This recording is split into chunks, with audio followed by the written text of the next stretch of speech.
What is going on, everybody? My name is Sir Wallen, or Wallinator, or the Potato Master, or Lord Senpai, or Chief Non-Game Maker at the gym, depending on who you ask. And I'm going to talk to you today a little bit about Taken King and the hype that was sort of released and has been garnering up.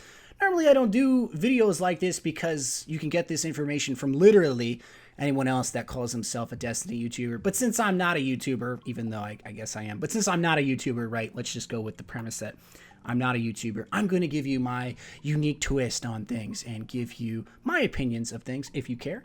If not, I'm sure you can just X-art this video and click it off. But before I get into it, I'm going to be streaming today on the Planet Destiny channel. Link in the description below. I'm going to be streaming probably around maybe 6, maybe 7. I'm supposed to go 7 and 9. Really depends on what time Patrick gets off. So if you guys want to come in and say hi, what's up to me, that'd be cool. If not, I understand. You guys are always awesome. But let's hop into it. So I'm going to be paraphrasing a lot from a Planet Destiny article. I will have a link in the description. I recommend you guys read that article. And again, some of the other articles on the website to get a better presentation, a better view than just my one mindset. So stop right into it. Metroid Prime style opt-in lore. Press a button to bring up info on something in real time. This is something that's been requested for a long time. The Grimoire is external. People don't like that. I don't have a problem with it personally because it sort of does, I guess, de-immerse you a little bit. But again, for me, I don't have a problem with it because I enjoy reading at least stuff that's interesting to me, not just reading in general because that's hard. But reading stuff that is interesting is less hard, more fun. They're going to change a lot of the quest lines, so a lot of the new stuff, the subclasses are going to have dedicated quest lines to them. So this is sort of information we already knew. The new Hunter perks, the new Titan and Warlock perks, and new subclasses will have a quest line about them to get that progression, to be able to become Legolas, Thor, or Emperor Palpatine, depending on who you are and who you want to be, or maybe all three if you have all 3 characters like I do. It's cool. It's nice. Hopping more down into it, there's going to be stuff here that really is interesting to me. So there's going to be a tier threshold for intellect, discipline, and strength, and it's going to tell you in seconds what your cooldown is. So it's not going to be about percentage base anymore.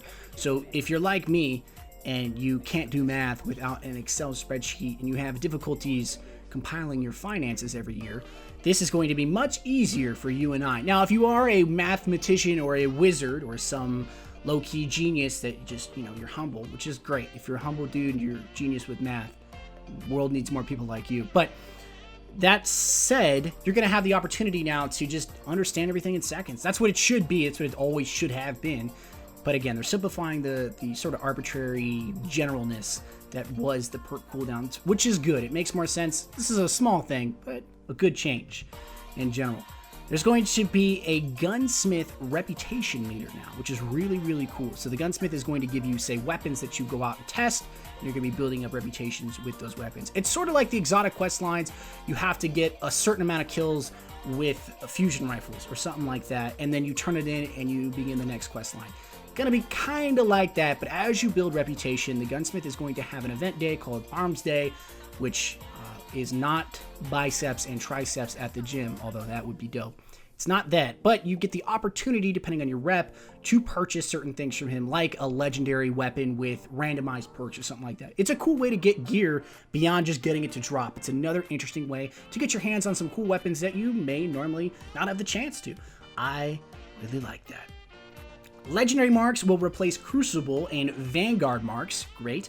And armor materials will replace the standard armor materials that already exist. So essence, wire, and plating. So this is good. So if you're anyone like me, you have 3 characters, but you main one specific character. Like I main my Warlock, but I have a Titan and a Hunter.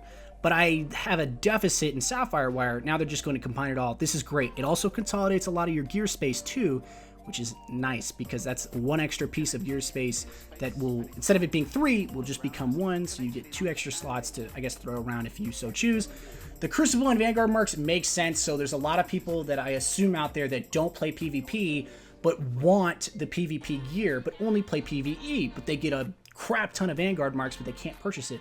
Now you can play PvE, pick up Crucible gear if you so choose, and equip that, and vice versa. This is awesome. I know there's a lot of people that just play PvP all day, but want maybe some of the PvE weapons that you can get from the Vanguard vendor. That's a good change. A good change. I like that. You just play the game and you get stuff now. That's awesome. No longer going to have to wear class items to gain reputation. Instead, you pledge allegiance to the flag, no, to gain rep for a faction one at a time, and then you can go ahead and turn in unwanted materials for reputation. This is great. So if you are like me, and in vanilla, and even in dark below, and let's change a little bit in House of Wolves, but the Titan marks and even the Warlock marks look so damn ugly. Like the vanilla New Monarchy mark was like the dumbest looking thing ever. Sorry if you're a designer and you made that, but it looked dumb. Me personally, I thought it looked dumb. So this is cool now. So you get those sick ass marks or class items from, say, Taken King, or even from the speaker himself. There's some dope ass Warlock ones. Now you can just say, yo, I'm with Future War Cult, okay, but I'm gonna wear this little eagle vulture thing on my arm. All right, that's pretty cool. It's going to confuse people, I think. So if you ever go to those FWC monthly meetings, you're not wearing your band, probably going to confuse people. But again, good change. I like this personally. It allows you to customize your player a lot more instead of just being branded like a cow in a moo farm. That's not fun. None of us are cows, presumably. As we're talking about aesthetics and being branded, you're no longer going to have to keep your emblems and shaders in inventory space. You're just going to be able to select what you have unlocked. Now, what I assume it's going to be like is you go to the tower, you're going to have a long list of things to choose from. Probably Eva Levante is going to be your homegirl. She's going to hook you up with all the good aesthetic value that you're going to want. You're just going to say, I want to look like this with this emblem. Make it happen, girl. And she's just going to do it for you, and you're going to look fabulous. And I'm going to like it. And I'm sure we're going to see a lot more fabulous Guardians out there. If you're not running the FWC colors, though, you need to be, my personal opinion, because you just look good. You really do. People say, oh, they're disgusting, but I mean, they don't know anything. I know fashion, so I understand all the fashion. I am fashion, essentially. But anyway, hopping back into reality here, they're going to change a couple things. So there's going to be new exotic weapons, obviously, new gear, right? All that cool stuff, sweet. There's an auto rifle that shoots bolts of chain lightning, and a sniper rifle that blinds enemy on a precision hit. I'm not sure how that would be useful on PvP. Generally, precision hits kill people, at least the snipers that I use. Maybe it's one of those ankle precision hit ones, or something like that. Who knows? The final rounders know what I'm talking about. And the coolest one, I think, is there's going to be a heavy fusion exotic that is going to be a fusion rifle that obviously goes in your exotic slot. It's going to be a charge up like a Spartan laser, and it's going to bounce off surfaces and stuff. It sounds really cool on paper, maybe not so cool in practice, right? Because Dragon's Breath sounded really cool. Oh, you leave little fireballs everywhere, and yeah, how useful is that? Not so useful. The final thing I want to get into is Crucible and PvE. So the expanded Crucible, Mayhem, Rift, and Zone Control. Only controlling zones matters now. Kills don't. Kind of cool. I mean, if you're like me, you don't play OBJ because you're just there to slay and be Kobe, essentially, or try to be Kobe. Maybe you're like low-key D-Fish in like 2008. But you know, you try to do what you can. It's going to be sweet. I'm really stoked for that. There's going to be new bounties. So the bounties, the way they're going to operate in PvP now, it's not going to be some stupid salvage bounty when salvage isn't up and it's like combined arms stuff, even though combined arms is awesome. It's going to be like Iron Banner. So if an Iron Banner bounty comes up, you can get it done in that day. You don't have to take the whole day. They want to make it so that you can get those bounties done in a day. Then they're going to change it so that some of the bounties are going to build up. So if you do like all of the weekly bounties for the week, or like one of the weekly bounties, there's going to be a sixth bounty that only shows up once a week that's going to have an option to pick up, say, a cool new weapon or something like that. Maybe some cool new gear. It's a good way to get people doing the dailies. I understand that. I like that. There's going to be new story missions. Yeah, 8 new story missions. Great. Cool. There's going to be one Vault of Glass mission that's going to take you into VOG. Going to understand what happened to Praedyth and probably the rest of Kabar's fire team. That's going to be really cool because that is like a loop that no one knows about, and it's sort of just dropped off the map, so it's nice to see they're coming back to it. There's going to be 4 new strikes, but I just want to say this one real quick.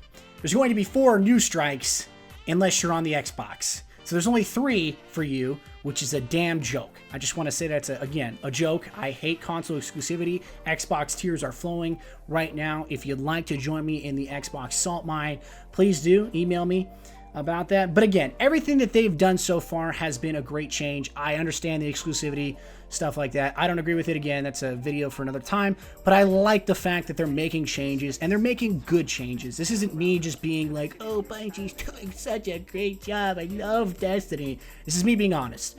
I think they're doing a great job, and I love Destiny. with that said, please subscribe to the YouTube channel. Make sure you like this video. If you're going to PAX Prime, please email me about that. If you want free lessons in patrol missions, I can help you out. 600 Microsoft points. If you're on the PlayStation, that is the worst console of all time, so I feel bad for you.